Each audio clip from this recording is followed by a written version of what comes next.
for change of presentation, because I advised the conference committee about the swapping of our cytomegalovirus case report to poster presentation. And this presentation is actually on the role of early colonoscopy after appendectomy in the elderly.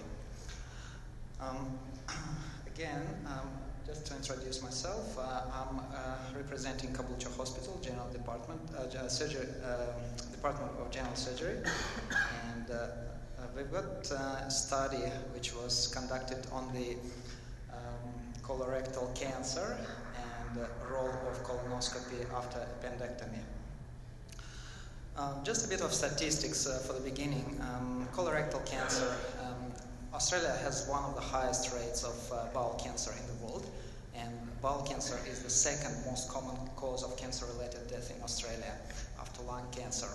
And lifetime risk of developing bowel cancer before 75 years of age is 1 to 19 for men and 1 to 28 for women, and it increases up to 1 to 10 for men by the age of 85 and 1 to 15 in women.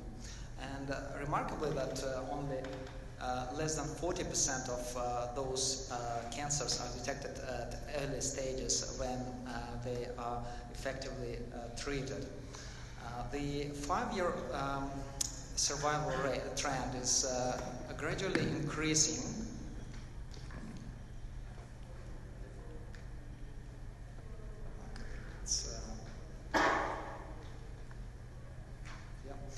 So gradually increasing. However, in Australia, it's projected that in this year we'll have around 17,000 new cases of bowel cancer, which is at the second place after prostate in males, 13.5%. We are fortunate in Australia to have the National Bowel Cancer Screening Program, which obliges for every adult after 50 years of age to undergo a fecal immunochemical test, and they are supposed to do it every 5 years after 50. And apart from that, we've got FOBT, fecal occult blood test, which should be done every 2 years after 50 years, and colonoscopy every 5 years. And the frequency of these investigations are dependent on the risk profile of the patients. Naturally, if they got relatives in the families, so the risk increases and they will need earlier screening and more frequent. There used to be lots of debates on the link between appendicitis, appendectomy, and large bowel cancer. There used to be proponents and opponents of this view for many decades, actually, and it is postulated that appendectomy in particular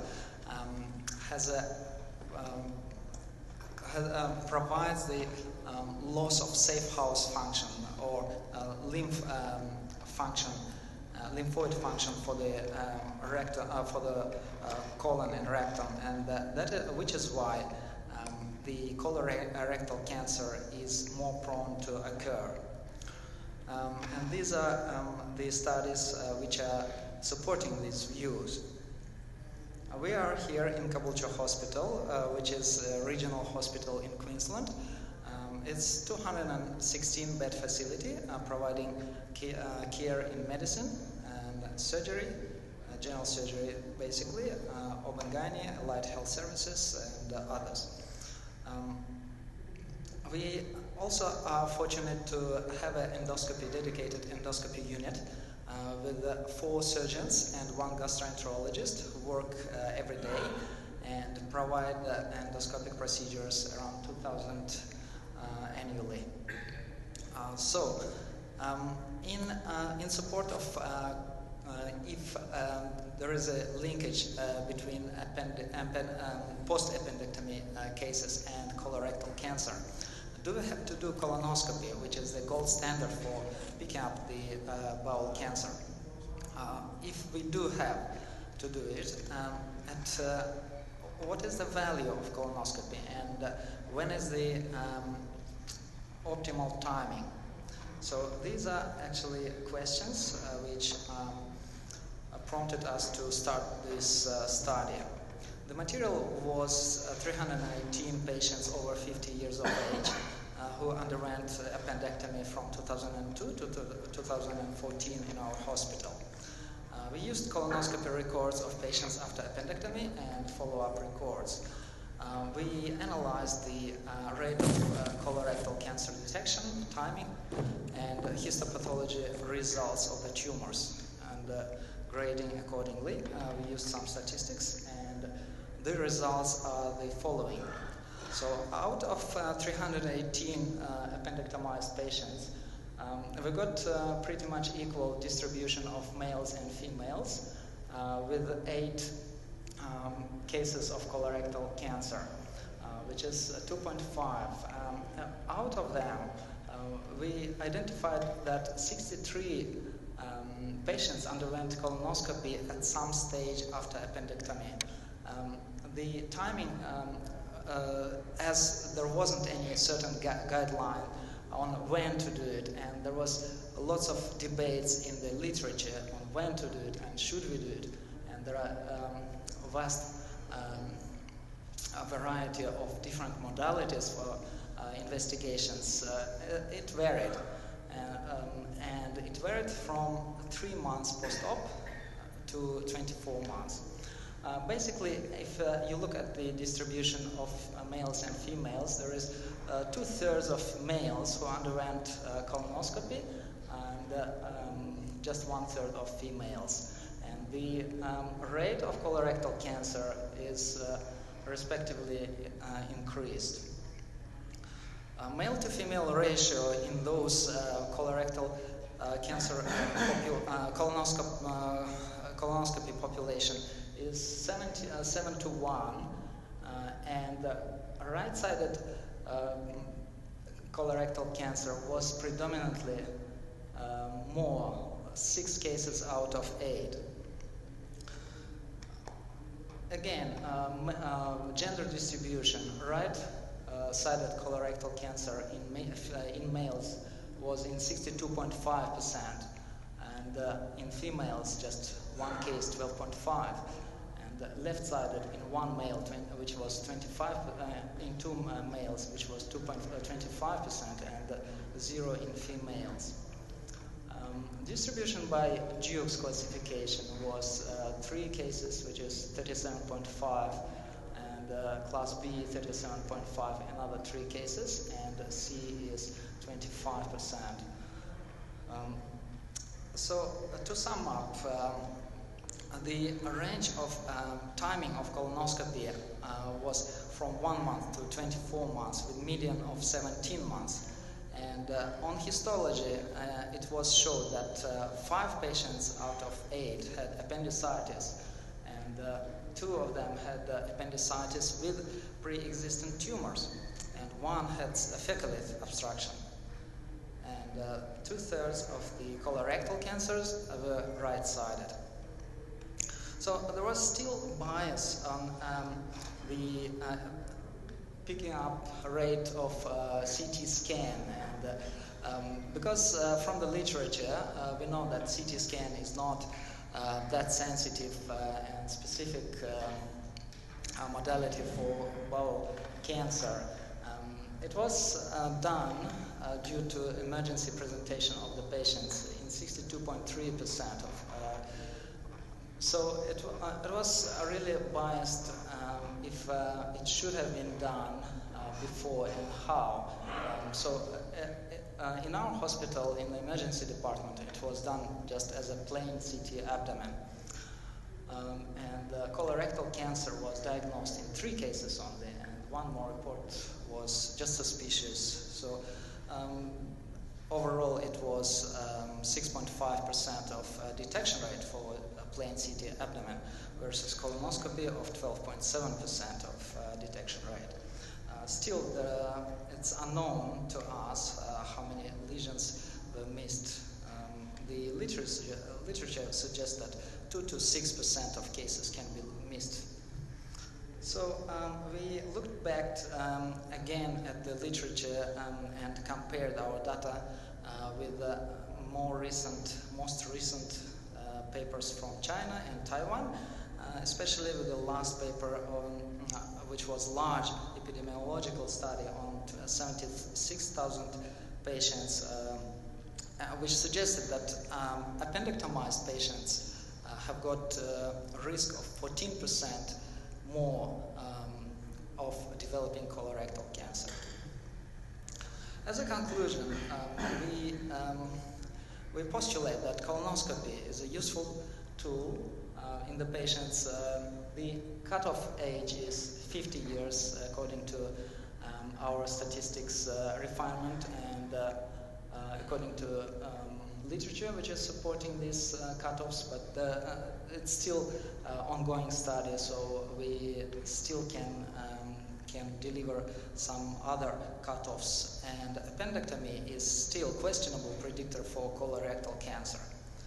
Colonoscopy is better to be performed within the first 12 months after appendectomy because of the high risk of association or maybe developing of colorectal cancer.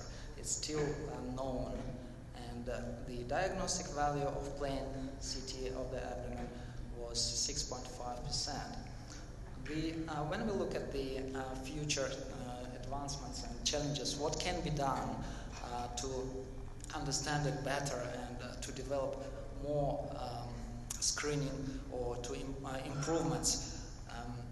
So we suggest that CT colonography, which is more or less similar sensitive modality as compared to colonoscopy, and the operator-dependent modalities such as colonoscopy can be also improved, and missed lesion rate can be reduced. There are other modalities like enteritis ultrasonography and MRI and PET scans, which are basically available in tertiary centers, but still can be used at some stages. Thank you very much. We thank Dr. Monem for his nice speech, Dr. Mustaev for his nice speech. Are there any questions?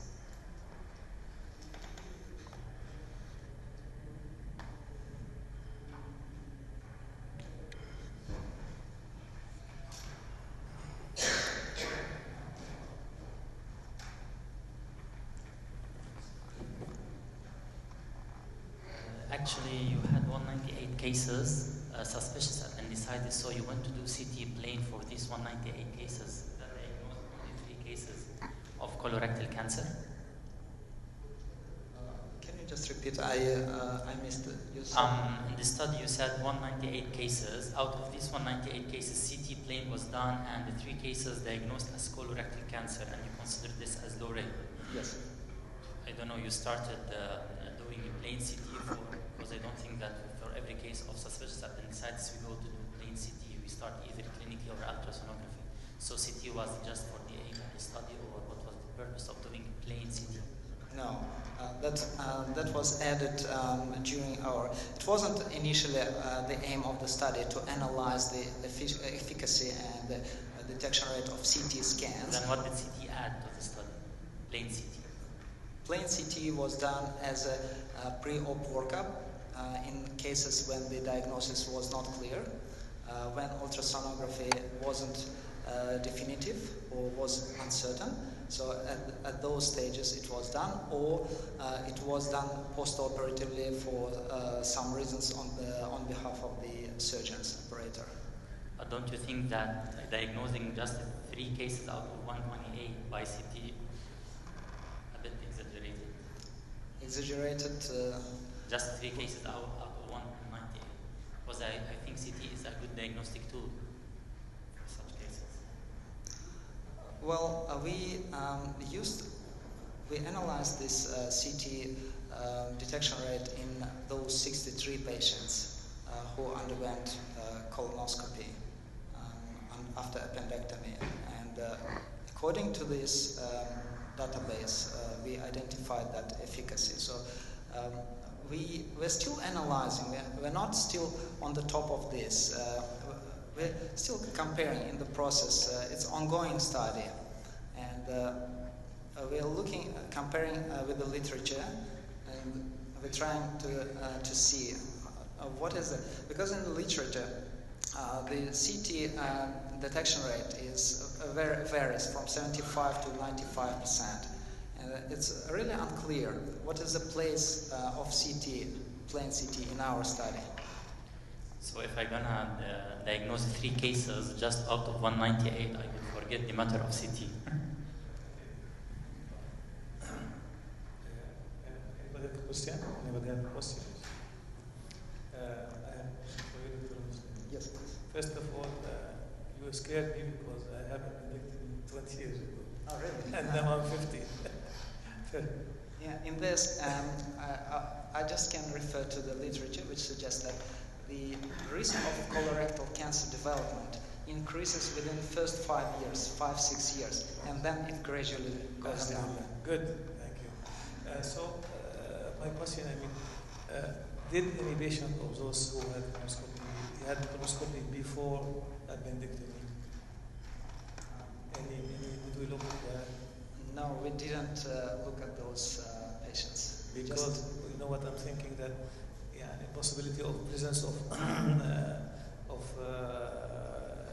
polyps, like incidental polyps before the appendectomy. If there was polyps, this might be, it was in fact being cancer. The other question, for me to be any more definite, what do you think about 2-arm studies? And 300 cases without it. Would it be more useful? Because definitely. We are trying. It's just at the moment. It's a retrospective analysis of what we've got in our regional hospital. It's not a big facility, and we don't have really many resources. But in what we can do, we just analyze, and we probably look into case control. We'll compose another group of control, and we can compare the incidence rate. And to your first question about the development about polyps, none of our patients have got colonoscopy prior to appendectomy because of probably emergency presentation of those patients to emergency unit. So there was just urgent pathway towards the surgery or to delaying the surgery, and so the aim of our study was just to look what is happening after that. Usually for diagnosis of appendicitis in your hospital, or? Yeah, that's an interesting question because it's really controversial. Emergency specialists, emergency physicians prefer doing CT abdomen for all unclear, non-typical right-sided abdominal pain, whereas we surgeons insist that ultrasonography would be the gold standard for it. So we are just in the middle of some sort of struggling. The patient over 45 or 50, I prefer to do CT scan because the possibility, of the presence of cancer might be higher than younger patient. Okay, I agree. Thank you very much. Thank you. Yes, thank you very much. Very nice presentation as per this case is concerned. I would like to, that's what I want to add some points. That's what we are doing in our hospitals. Any elderly come with anemia, right leg cause of pain. Anemia, elderly, right leg cause of pain. I told my assistant, don't be hurried to book a case for appendectomy. Subject the patient first for CT, then you proceed. This is my order usually. So we can catch sickle carcinoma as early as possible to avoid these problems. Another thing, what about the capsule endoscopy we mentioned? Is there any role? Well, the capsule endoscopy is not being done in our hospital. We refer our patients to tertiary center in Brisbane. Yeah, so we don't do that. Do you think it is? I need your. It's according to our experience, it's of limited value to us, but we need to have some database to look further. Because we are not having this data, we can't tell, but we may look at their literature and compare. Thank you. So far I can tell you, but it was valid point for elderly patients. Thank you. Thank you. Thank you.